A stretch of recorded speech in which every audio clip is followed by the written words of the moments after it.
I think when you're a leader, you have a window to do something. And what I learned from meeting many leaders, the saddest cases were people at the end of their leadership career, because I always would ask two sets of questions. One is, what are the three things you're most excited or worried about? And then the second set of questions is, what would you teach your younger self if you could do it over again? Right. And that I've learned so much. And the saddest ones, when people were very honest, was I've run out of time.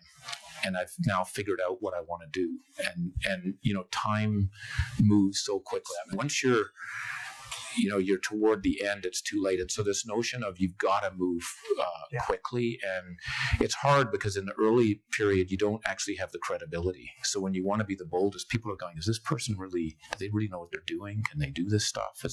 So it's a really hard leadership challenge. And by the way, you also realize you can have big ideas and the challenges, and you're in the arena. That's why I love the Teddy Roosevelt. But you can talk about all this stuff and then you can do it. But at the end of the day, if it doesn't happen, or it does happen, it's you.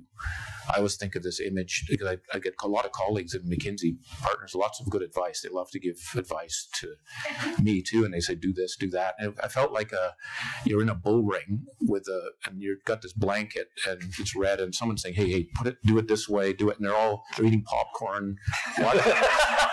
And guess what? If you get it wrong, you get the horn, right? And it's kind of like, well, I guess we'll get a new guy to come in or gal, and we'll do it. That's what there's that sensitivity. Yeah, that is what I'm saying. You've got to move quickly. It's better, I think, to be bolder than to be gentle, to sort of like, I'm going to gradually, because you're going to run out of time. You got to spend a huge amount of time communicating. And then the other part is you have to learn how to change your organization. And I've learned every organization is different. And it's, in McKinsey, we love to tell other people what to do, but we don't exactly take the medicine ourselves, right? And this is an organization that 30,000 people. It has its own rhythm of how we change. And I did 3 terms. It was probably at the end of my second term, I finally figured out the rhythm, which was, in my view, every 8 months I had to put it's like a heart paddle, like a thunk, and people would sort of go like, what's this guy doing? What's that? And it would be and then it would settle down and think not everything worked, but it would get opening people up. And the key thing for me was, defining, how do you define success in an organization? It's not profitability. That's not an enduring firm. I think success is in an enduring firm or in an organization means you're relevant over time. I saw very many successful firms that became irrelevant, and that means talent won't want to go there.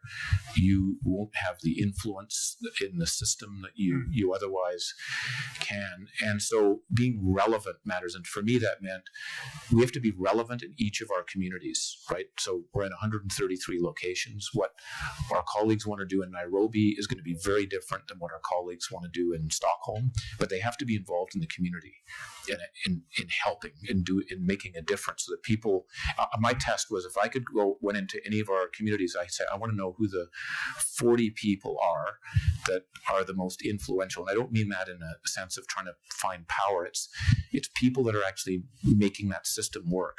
And they're not business people.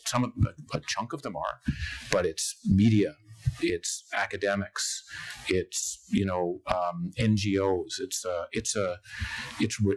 someone who's been retired 10 times before who's still got some foundation that's driving stuff. But you need to find that and then play a role. And then you should think globally about what are some themes that you want to work on.